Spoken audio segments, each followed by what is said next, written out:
ሰላም ጤና ይስጥልን አድማጭ ተመልካቾቻችን ግንቦት 8 2018 ዓ.ም ዕለታዊ መረጃዎችና ዘገባዎችን ይዤ መጥቻለሁ። መረጃና ዘገባዎችን እየተከታተላችሁ አብራችሁ እንድትቆዩ ነው በአክብሮት የምጋብዛችሁ። በዚህ ሰዓት የተለያዩ መረጃዎችን ይዣለሁ። ከማደርሳችሁ ወታደራዊ መረጃዎች ባሻገር ዲፕሎማሲያዊና የግንባር ዝርዝር መረጃዎችንም የምትሰሙ ይሆናል። በሁሉም የሀገሪቱ አካባቢዎች ያሉ አዳዲስ መረጃዎችን የ24 ሰዓት ዝርዝር መረጃዎችን በዚህ ሰዓት ወደ እናንተ አደርሳለሁ። እናንተም እየተከታተላችሁ አብራችሁ እንድትቆዩ ነው በአክብሮት የምጋብዛችሁ። ከያዝኳቸው መረጃዎች መካከል በኢትዮጵያና በሱዳን መካከል ያለውን አዲስ ቀጠናዊ ውጥረት በተመለከተ በአሶሳ ቀጠና በኢትዮጵያና ሱዳን ድንበር አካባቢ በኩርሙክ ወይም ደግሞ በሱዳን የብሉ ናይል ግዛት ቀጠናዎች ያሉ አዳዲስ መረጃዎችን ዛሬ በዚህ ሰዓት ወደ እናንተ አደርሳለሁ። እየተከታተላችሁ አብራችሁ እንድትቆዩ ነው በአክብሮት የምጋብዘው። አሁንም በቀጠናው ያለው ወታደራዊ ውጥረት ቀጥሏል። ወሳኝ የተባለ ስትራቴጂክ ቦታ እንደዚሁ በቁጥጥር ስር ውሏል። ቀጠናውን ወታደራዊ ሁኔታ ሊለውጥ ይችላል ወይም ደግሞ የኃይል ሚዛኑን እንደዚሁ ሊያዛባ ይችላል የተባለውን መረጃ ጨምሮ በዚህ ቀጠና ያለው የሱዳን እርስ በርስ ጦርነትና ተያያዥ ከኢትዮጵያ ጋር ያሉ የድንበር ጉዳዮችን በዝርዝር አደርሳቸዋለሁ።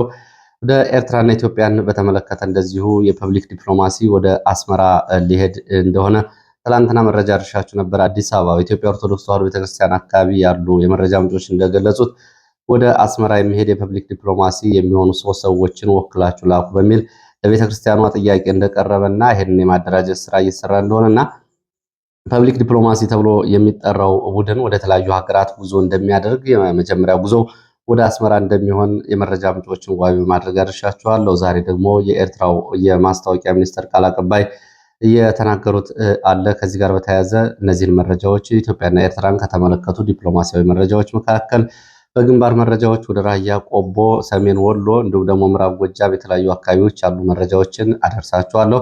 እየተከታተላችሁ አብራችሁ እንድትቆዩ ነው በአክብሮት የምጋብዛችሁ። እንግዲህ የተለያዩ መረጃዎችን ይዣለሁ። የድሮን ስምሪትና የድሮን ቅኝቶች ጋር በተያያዘ ሰሞኑን በተለያዩ አካባቢዎች የድሮን ቅኝቶችና የድሮን ስምሪቶች እየተደረጉ መሆናቸውን እና በደቡብ ጎንደር ደብረታቦር አቅራቢያ ማህደረ ማርያም የድሮን ጥቃት እንዲሁም ደግሞ በሰሜን ወሎ ራያ ቆቦ አመያና አካባቢው የድሮን ጥቃት በምዕራብ ወሎ ወግዲ የድሮን ጥቃት መፈጸሙን እስከ ትላንት ድረስ የወጡ መረጃዎች ነበሩ። ዛሬ ደግሞ የምሽት የድሮን ጥቃት መፈጸሙን የሚገልጽ መረጃ ይዣለሁ። ይህንንም የአየር ኃይል ጥቃትና ሰሞናዊ ስምሪቶችን በተመለከተም እንደዚሁ መረጃውን ወደ እናንተ አደርሳለሁ። አብራችሁን ቆዩ። በላሊበላ ከተማም የተሰማ መረጃ አለ። እነዚህና ሌሎች መረጃዎችን በቅደም ተከተል ወደ እናንተ አደርሳለሁ። ዛሬ በመግቢያ እንዳልኳችሁ የምንገኘው ግንቦት 8 ቀን ነው። ግንቦት 8 1981 ዓ.ም በኢትዮጵያ ታሪክ ከማይረሱ ቀኖች አንዱ ነው። 1981 ዓ.ም በቀድሞው መንግስቱ የኢትዮጵያ ፕሬዝዳንት ቀድሞ መንግስቱ ኃይለማርያም ላይ የመፈንቅለ መንግስት ሙከራ መደረጉን ተከትሎ በርካታ የኢትዮጵያ ጀነራሎች፣ ኮሎኔሎች ያለቁበት ታሪካዊ ክስተት ነው። ይህንን እንግዲህ ብዙዎቹ ጥቁር ቀን ይሉታል። በኋላም ዘጌት ብሎ እንግዲህ በኤርትራና ከህወሓት ጋር በነበረው ጦርነት ጦሩ ለመበተኑና ጦሩ ለመፍረሱ እንደ ዋነኛ ምክንያት የሚጠቀሰው አንዱ ምክንያት 1981 ዓ.ም ልክ በዛሬው ዕለት ግንቦት 8 ቀን የተደረገው መፈንቅለ መንግስትና መፈንቅለ መንግስቱ መክሸፉን ተከትሎ የተወሰደው እርምጃ ወደ 400 የሚደርሱ ኮሎኔሎችና መስመራዊ ወታደራዊ አዛዦች በአመኔታ ወይም ደግሞ በጥርጣሬ ከኃላፊነት መነሳትና ጦሩ መሪ አልባ መሆን በዋናነት ደግሞ 30 የሚደርሱ ዋና ዋና የጦሩ አዛዦች ጀነራሎች እና ኮሎኔሎች መገደልና መረሸን ተከትሎ በኢትዮጵያ ጦር ሰራዊት ውስጥ ከፍተኛ አደጋ ተደቅኖ ከ2 ዓመታት በኋላ ሊፈርስ ችሏል። እንግዲህ ይህንን በተመለከተ ብዙዎቻችሁ በርካታ ታሪኮች አሉ በዚህ ጉዳይ የተጻፉ። ከአሁን በፊት እንደዚሁ በወቅቱ ባለስልጣናት ከነበሩ ሰዎች ጋር ያደረጉት ቃለ ምልልስ አለ። በቀድሞው ደህንነት መስሪያ ቤቱ የህግ መምሪያ ኃላፊ ከነበሩት ሻምበል ተስፋዬ ርስቴ ጋር በተደጋጋሚ ያደረኳቸው ቃለ ምልልሶች አሉ።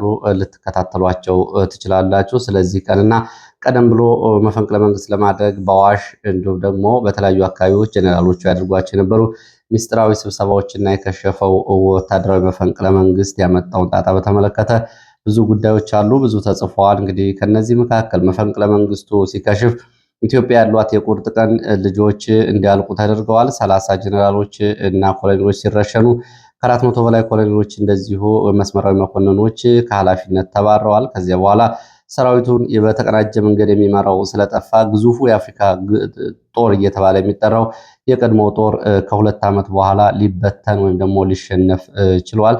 እንግዲህ በዚህ ወቅት ከነበሩት መካከል ጀነራል ፋንታ በላይ የቀድሞ አየር ኃይል አዛዥ በወቅቱ የኢንዱስትሪ ሚኒስትር የተደረጉት፣ እንዲሁም ደግሞ ጀነራል መድር ንጉሴ ኢታማጆር ሹሙ፣ ጀነራል አምሃ ደስታ የአየር ኃይል አዛዡ፣ ጀነራል ደምሴ ቡልቶን ጨምሮ የአብዮታዊ ዘብ ሁለተኛ አዛዥን ጨምሮ በርካታ ጀነራሎች በዚህ መፈንቅለ መንግስት ተሳትፈዋል በሚል በወቅቱ መገደላቸው ይታወቃል። እነዚህ ወታደራዊ አዛዦች ከሐረር ጦር አካዳሚ እስከ አሜሪካ ልዩ የጦር ትምህርት ቤቶች ድረስ ሂደው የተማሩ የኢትዮጵያ ከፍተኛ መኮንኖች እና ጀኔራሎች ናቸው። በዚህ ቀን አልቀዋል። እንግዲህ ትላንትና ግንቦት ሰባትን አስታውሰናል ከምርጫ ጋር በተያያዘ ዛሬ ደግሞ ግንቦት ስምንት በዚህ ይታወሳል ዕለቱ በታሪክ ውስጥ። ይሄ እንግዲህ ግንቦት በኢትዮጵያ ታሪክ ውስጥ በርካታ ፖለቲካዊ እንዲሁም ደግሞ ወታደራዊ እና አጠቃላይ ሀገራዊ እንቅስቃሴ ካለባቸው ወራቶች ከየካቲት በመቀጠል ግንቦት ወርን ተጠቃሽ የሚያደርገው አንዱ ይሄ ነው። ግንቦት 7997 ምርጫ ተደረገ። ግንቦት 8981 ዓ.ም መፈንቅለ መንግስት ተደረገ። ከዛ በኋላ ምርጫዎች ይደረጋሉ። በርካታ ፖለቲካዊ ብያኔዎች በግንቦት ወር እንደዚሁ ተከናውነዋል። ወደ መረጃዎቹ ነው የሚሄደው። ወደ መረጃዎቹ ሲሄድ መቀመጫውን በአሜሪካ ያደረገ ሊንከን የተባለ ተቋም በኢትዮጵያ ውስጥ በተለይ በአማራ ላይ እየተፈጸመ ያለውን የዘር ማጥፋትና ጭፍጨፋ በተመለከተ ቅድመ ጥንቃቄ አውጥቷል። ላለፉት 8 ዓመታት እየተፈጸመ ያለውን የዘር ጭፍጨፋ በተመለከተና በጥምረት የቀጠለውን ጭፍጨፋ የዘር ማጥፋት ጥሪ አስቸኳይ ትኩረት እንዲሰጠው ጥሪ አቅርቧል። ለ8 ዓመታት የቀጠለው እና አሁን በአብይ አህመድ መንግስት የቀጠለው የዘር ጭፍጨፋ በተባባሪዎቹ በኦሮሞ ነጻነት ግንባር በህወሓት እንዲሁም ደግሞ በሌሎቹ ታጣቂዎች እየተፈጸመ ቀጥሏል ነው የሚለው ተቋሙ። በዚህም እንግዲህ አሁን ትልቅ ቀይ ምልክት ነው። ከዚህ በላይ እንግዲህ ሊመጣ የሚችለውን የዘር ጥፋት ለመከላከል አስቸኳይ ትኩረት ያስፈልጋል። በዚህ እንግዲህ የጥላቻ ንግግሮችን እንዲሁም ደግሞ የድሮን የከባድ መሳሪያ ወታደራዊ ዘመቻዎችን ጨምሮ እየሆነ ያለው በቀጥታና በተዘዋዋሪ እየተፈጸሙ ያሉ ጭፍጨፋዎችን በሰነድ በጊዜ በቅደም ተከተል በማሳያነት በማውጣት ነው እንግዲህ ተቋሙ ይህንን የአስቸኳይ ጥሪ እያቀረበው።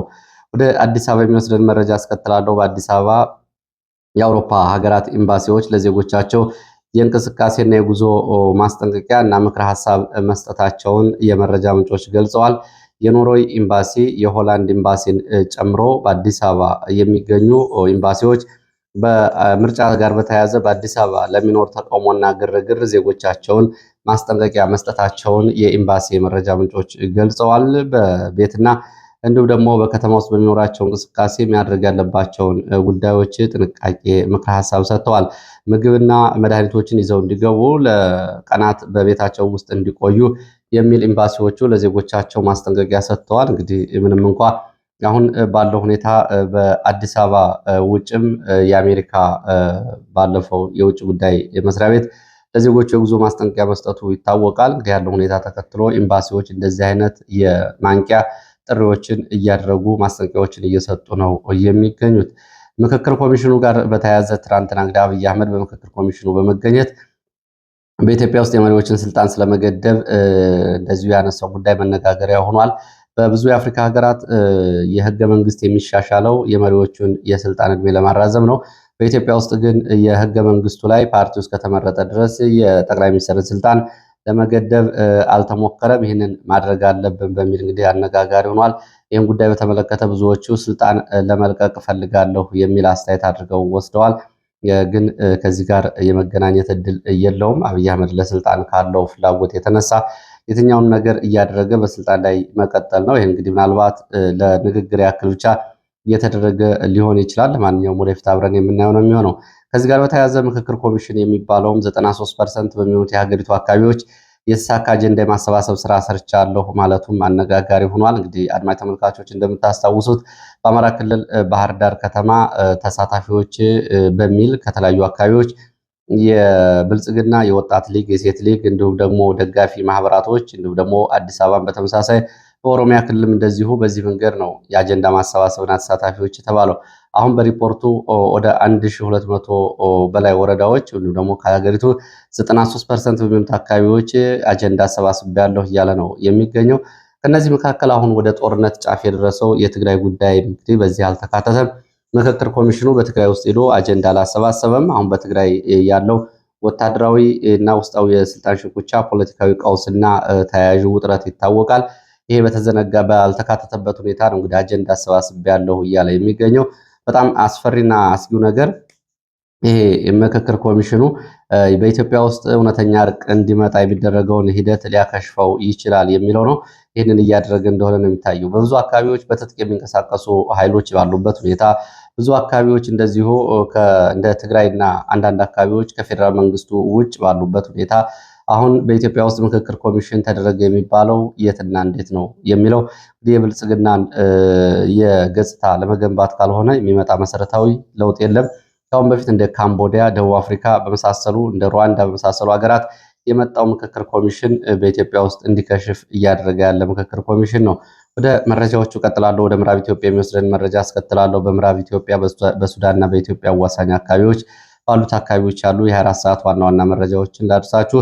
በአሶሳ ቀጠና የኢትዮጵያ ኩርሙክ ተብላ የምትጠራው ከተማ ነዋሪዎቿ ሙሉ በሙሉ ለቀው ወጥተዋል። ከተማዋ ባዶ ነች። በከተማ ሰዎች አሉ ከተባለ የአርኤስኤፍ ታጣቂዎች ብቻ ናቸው ከተማዋ የሚገኙት። የአርኤስኤፍ እና ተባባሪ ታጣቂዎች ብቻ ናቸው። ከፍተኛ ስጋት አለ። የአልቡርሃን ጦር ተከታታይ የድሮን አሰሳና ቅኝቶችን በቀጠናው እያደረገ ነው የሚገኘው። ሚያዝያ 21 2018 ዓ.ም በኩርሙክ ከተማ የአልቡርሃን ጦር ከፈጸመው የድሮን ጥቃት በኋላ ሌላ የድሮን ጥቃቶች ከቀናት በፊት ስለመፈጸማቸው የወጡ መረጃዎች ይገልጻሉ። ግን ነዋሪዎቹ ከተማዋን ለቀው ስለወጡ በድሮን የደረሰውን ጉዳት ለማወቅ አልተቻለም። በከተማዋ የሚገኙት የአርኤስኤፍ ታጣቂዎች ብቻ ናቸው ተብሏል። እንግዲህ ኢትዮጵያን ከተማቸውን ለቀው ወጥተው ከተማቸው ውስጥ የሚገኘው የሱዳን ተቃዋሚ ኃይል ወይም ደግሞ የፈጥኖ ደራሽ ኃይሉ ታጣቂዎች ናቸው ማለት ነው። እጅግ አሳዛኝ ነው። በብሉ ናይል ግዛት በዚህ ቀጠና ካለው የኢትዮጵያ አሶሳ ቀጠና ወርቅ በማውጣት ስራ ላይ የተሰማሩ ሱዳናውያን ለአልቡርሃን ጦር ከፍተኛ የሆነ ድጋፍ እያደረጉና ተከታታይ መረጃዎችን እያቀረቡ መሆናቸውን መረጃዎች ገልጸዋል። እነዚህ ደግሞ በኢትዮጵያ ውስጥ ወርቅ እያወጡ ያሉ የሱዳን ዜጎች ናቸው። ለአልቡርሃን አካባቢ ወታደራዊ መረጃ እየሰጡ ያሉት። በብሉ ናይል ግዛት ካለው የሱዳን ጦር ጋር ደግሞ የኢትዮጵያን የበርታ ብሔር ተወላጅ ኢትዮጵያን የጦር መኮንኖቹ ነው ለአልቡርሃን እየተዋጉ ይገኛሉ። የኩርሙክ አካባቢ ተወላጆች ናቸው ተብሏል። ያው እንግዲህ በድንበር አካባቢ ያለው ሁኔታ ይህንን ነው የሚያሳየው። ልክ በጋምቤላ እንዳለው ጋምቤላ አካባቢ ያለው ሹመት በነገራችን ላይ የኢትዮጵያ ውስጥ ሹመት ሲያኮርፉ ሄደው ደቡብ ሱዳን ውስጥ ይሾማሉ፣ በብሔር ማለት ነው። እንዲሁም ደግሞ ደቡብ ሱዳን ደግሞ ሲያኮርፉ ኢትዮጵያ ውስጥ ጋምቤላ መጥተው ስልጣን ይዛሉ። ጎሳዎቹ በዚህ መንገድ ነው ያሉት። በዚህ ቀጠና እንግዲህ የበርታ ጎሳ አባላት አሁን የአልቡርሃን ጦር እየመሩ ይገኛሉ የሚል መረጃ ወጥቷል። ሆምሻ ተብሎ በሚጠራው ወረዳ በፋና ተራራ አካባቢ የኢትዮጵያ ራዳሮች በሚገኙባቸው አካባቢዎች ጭምር የአልቡርሃን ድሮን ቅኝት እያደረገና ስምሪት መውሰዱን የመረጃ ምንጮች ገልጸዋል። አርኤስኤፍ ዋና ተጠሪ እና ተባባሪ የሆነው የሱዳን ፒፕልስ ሊብሬሽን ሙቭመንት ኖርዝ ተብሎ የሚጠራው እና በአብዱልአዚዝ አልሃሉ እየተመራው የኃይል ከኢትዮጵያ ድንበር ከኩርሙክ በመነሳት የአልቡርሃን ጦር ላይ ከባድ ውጊያ በማድረግ ድል መቀዳጀቱን እንደዚሁ ከዚሁ አካባቢ የወጡ መረጃዎች ይገልጻሉ። ከኢትዮጵያ ድንበር 17 ኪሎ ሜትር ርቀት ላይ የሱዳን ጦር 4ኛ ክፍለ ጦር 6ኛ ብርጌድ የሰፈረበትን ማቅጃ ተብሎ የሚጠራ ከተማን በመቆጣጠሩም ታውቋል። እንግዲህ የአርኤስኤፍ እና ተባባሪው ሱዳን ፒፕልስ ሊብሬሽን ሙቭመንት ኖርዝ የተቆጣጠረው ይሄ ማቅጃ የተባለው ቦታ እጅግ ወሳኝ ነው። ይህ ቦታ በብሉ ናይል ካለው ሁኔታ አንጻር ወታደራዊ ሁኔታዎችን ሊቀይር ወይም ደግሞ ሊለውጥ ይችላል ተብሏል። ብሉ ናይል ወደ መካከለኛው ሱዳን ከደቡብ ምስራቅ ወደ ስናር አካባቢ ለሚደረጉ ወታደራዊ ዘመቻዎች የመግቢያ ኮሪደር ወይም ደግሞ ዋና በር ሆኖ የሚያገለግል ቦታ ነው። ይሄ ማቅጃ ተብሎ የሚጠራው ለአርኤስኤፍ እና ለተባባሪዎቹ ማቅጃን መቆጣጠራቸው ከደቡብ ምስራቅ ሱዳን ወደ ብሉ ናይል እንዲሁም ደግሞ ወደ መካከለኛው ሱዳን እና ሰናር አካባቢ ወደ ኢትዮጵያ በተለይ በሁመራ ትይዩ ወዳለው ቀጠና ለመንቀሳቀስ ይጠቅማቸዋል ነው የተባለው። አርኤስኤፍን አንድ ከፍተኛ የአልቡርሃን ወታደራዊ አዛዥም ተቀላቅለዋል። ሜጀር ጀነራል ሐሰን አደም አልሐሰን የተባሉት የአልቡርሃን ከፍተኛ ወታደራዊ አዛዥ ወደ አርኤስኤፍ ተቀላቅለዋል። አርኤስኤፍ ወይም ደግሞ ፈጥኖ ደራሽ ኃይሉ ከቀናት በፊት 5 ወታደራዊ አዛዦቹ ጥለውት መውጣታቸው ይታወቃል። አሁን ደግሞ ሜጀር ጀነራል ሐሰን አደም ተቀላቅሎታል። 3ቱ ለሕክምና በሚል ራሳቸውን ሲያገሉ፣ 2ቱ ደግሞ ወደ አልቡርሃን ጦር ነው የተቀላቀሉት። አሁን ደግሞ ከአልቡርሃን ይሄ ወሳኝ ወታደራዊ አዛዥ ወደ አርኤስኤፍ ተቀላቅሏል። አርኤስኤፍ መሐመድ ደጋሎ የሚመራው ቡድን አዲስ የሱዳን መገበያያ ገንዘብ ለማሳተም በዩናይትድ አረብ ኤሚሬትስ እንቅስቃሴ እያደረገ እንደሆነ ተገልጿል። ይህ እንግዲህ በግልጽ ሱዳን ወደ ሁለት የሚበትን እንቅስቃሴ ነው። በጀነራል መሐመድ ደጋሎ የሚመራው አርኤስኤፍ በዩናይትድ አረብ ኤሚሬትስ ገንዘብ ለማሳተም ከመንቀሳቀሱ ባሻገር በኬንያም ዓለም አቀፍ ቢሮውን ከፍቷል ተብሏል። ኬንያ ናይሮቢ ውስጥ የቡድኑ ዓለም አቀፍ ቢሮ ተከፍቷል ተብሏል። ኬንያ ለወትሮ በቀጠናው ሀገራት በውስጥ ጉዳይ ጣልቃ ስትገባ ትታይም ነበረ። አሁን እንግዲህ አርኤስኤፍን እየደገፈች ነው የምትገኘው። ሌላው መረጃችን እንደዚሁ ወደ ትግራይ ቀጠና የሚወስድን መረጃ ነው። በትግራይ ቀጠና የሐራ መሬት ታጣቂዎች ከሰሜን ወሎ ራያ ቆቦ አካባቢ ለቀው መውጣታቸውን የመረጃ ምንጮች ገልጸዋል። ላለፉት 3 ሳምንታት በራያ ቆቦ ዞብል ተብሎ በሚጠሩ ተራሮች ሰፍረው የነበሩት የትግራይ የሰላም ኃይል ወይም ደግሞ የሐራ መሬት ታጣቂዎች እየተባሉ የሚጠሩት የነጻነት ታጣቂዎች ወደ ሌላ ግንባር እንዲዛወሩ መደረጉን መረጃዎች ጠቁመዋል። በአፋርና በራያ ዋጅራት በራያ ዘቦ በኩል ነው እንደገና ስምሪት የወሰዱት። ቶንሳ፣ አብዓላ፣ መቻሬ፣ ዋጅራት ተብለው ወደሚጠሩ የትግራይ አዋሳኝ እና የአፋር አዋሳኝ አካባቢዎች ግንባሮችና ቦታዎችን ይዘው እንዲሰፍሩ ተደርጓል። በራያ ቆቦ ግንባር በቆዩበት ጊዜ እነዚህ ታጣቂዎቹ ከመከላከያ ጎን በመሆን ከፋኖ ጋር እንዲሁም ደግሞ በአካባቢው እንቅስቃሴ ከሚያደርጉ የህወሓት ታጣቂዎች ጋር ውጊያዎች ማድረጋቸው የመረጃ ምንጮች አስታውሰዋል። እነዚህ እንግዲህ ወደ አባላ ከመቀሌ በቅርብ ርቀት እና በሌሎቹ አካባቢዎች ወደ ትግራይና አፋር ድንበር አካባቢ እንዲጠጉ ተደርገዋል። በነገራችን ላይ የሐራ መሬት ታጣቂዎች እየተባሉ የሚጠሩት ከአፋር ባሻገር በዋግኽምራ አማራ ክልል እንዲሁም ደግሞ በሰሜን ጎንደር ጠለምት ይገኛሉ። በጠለምት የሚገኙ ታጣቂዎች ሰላም እያስከበሩ ነው የሚል መረጃ ወጥቶ ነበረ። አይደለም። በአካባቢው መከላከያ በሰጣቸው ተሽከርካሪና መከላከያ በሚደግፋቸው ድጋፍ ስልጠና እየወሰዱ እንጂ በአካባቢው ሰላም ለማስከበርም እንዲሁም ደግሞ በአካባቢው ላይ ወታደራዊ ሚናም ኑሯቸው እንዳልሆነ የአካባቢ መረጃ ምንጮች በወቅቱ አሳውቀዋል። ወደ ኤርትራና ኢትዮጵያን የተመለከተውን መረጃ ላስከትል። በትላንትናው ዕለት እንግዲህ ከላይ በመግቢያ ያልኳችሁ መረጃ ድርሻችሁ ነበረ። የፐብሊክ ዲፕሎማሲ ወደ አስመራ ሊሄድ ነው የሚል የኤርትራው ቃል አቀባይ የማነ ገብረ መስቀል ብልጽግና በተመለከተ ትችት አውርደዋል። እንዲሁም ደግሞ ብልጽግና በቀጠናዊ በአፍሪካ ቀንድ ሰራቸው እና እንዲሁም ደግሞ እየፈጠራቸው ያሏቸውን 3 ቀውሶች በማንሳት ብልጽግናን እንደዚሁ ተችተዋል። ስለዚህ ስለ ድርድሩም ስለ ኤርትራና ኢትዮጵያ ግንኙነትም በተመለከተ ያሉት ነገር የለም። የወትሮውን የአቋማቸውን ይዘው ነው ብልጽግና ላይ ትችት ያቀረቡት። የብልጽግና አገልጋዮችና ተቀጣሪዎች ድፍረት ይገርመኛል በሚል ብልጽግና ቀጠናዊ ጠብ አጫሪነቱን ለማሳየት በሚል 2024 ኢትዮጵያና ሶማሌላንድ የተስማሙትን የወደብ ኪራይ ስምምነት ይሄ የሶማሊያን የሞቃዲሾን ሉዓላዊነት እየጣሰ ነው በሚል እንዳንድ ማሳያ እንዲሁም ደግሞ የኤርትራን የባህር በር ባለቤትነት በሚል በከፍተኛ የማያቋርጥ ፕሮፓጋንዳ የጦር ጉሰማና እንዲሁም ደግሞ የሚዲያ ዘመቻ በኤርትራ ላይ የተከፈተው ጉዳይ እንደ ቀጠናዊ የጠባጫሪነት ተመልክተውታል። የብዙሃን ዲፕሎማሲ ስምሪትና ዘመቻዎችም ከወደብና ከቀይ ባህር አንጻር ከኢትዮጵያ አንጻር ያለውም እንደዚሁ በኤርትራ ላይ ያለ የሉዓላዊነት አደጋ አድርገው አቅርበው በሶስተኛ ደረጃ በሱዳን ውስጥ ያለው የጦርነት ተሳትፎና በአንድ ዩኒቨርሲቲ የተጠናውን ጥናት በመግለጽ ይሄ በሱዳን ውስጥ ያለው የጦርነት ተሳትፎ እና መዘዙ በሚመለከት እንደዚሁ ብልጽግና በቀጠናዊ ጉዳዮች በሶማሊያ በኤርትራና በሱዳን ያለውን ጣልቃ ገብነት እንደዚሁ ለማሳየት ሞክረዋል። ከዚህ ባለፈ እንግዲህ በዚህ ቀጠና ያሉት ቀውሶችና አላስፈላጊ ውጥረቶች ብልጽግና ያፈለቃቸው ናቸው በሚል ጉዳዩን ወደ ብልጽግና ወርውረዋል። በአንጻሩ የኤርትራ ኃይል በመሰብሰብ በሌሎቹ ጣልቃ በመግባት ሴራዎችን ይከሳሉ። እነዚህ ውንጀላዎች ተቀባይነት የላቸውም በሚል ነው ምላሽ የሰጡት። እንግዲህ ከዚህ ጋር በተያያዘ ከኤርትራ የማስታወቂያ ሚኒስቴር አንጻር ያለው ጉዳይ ባለበት ሲሆን በብልጽግና በኩል ግን ከፍተኛ የፕሮፓጋንዳ መርገብ ነው እየታየ ያለው። ይህም ስለ እርቅ፣ ስለ ሰላም እንዲሁም ደግሞ ወደ አስመራ ጉዞና ወደ አዲስ አበባ ጉዞ እየተሰበከ ነው የሚገኘው። ምናልባት ይህንን በተመለከተ ከጽምዶ ጋር የተያያዘ ሊሆን ይችላል። ፕሮፓጋንዳው ጽምዶን ለመበተና በመሀል ህወሓትን ወዳጅ አልባ ወይም ደግሞ ደጀን አልባ አድርጎ ለማሳየት የተደረገ ዘመቻ ሊሆን ይችላል። ለማንኛውም በቀጣዮቹ ጊዜያት አብረን የምናየው ጉዳይ ነው የሚሆነው።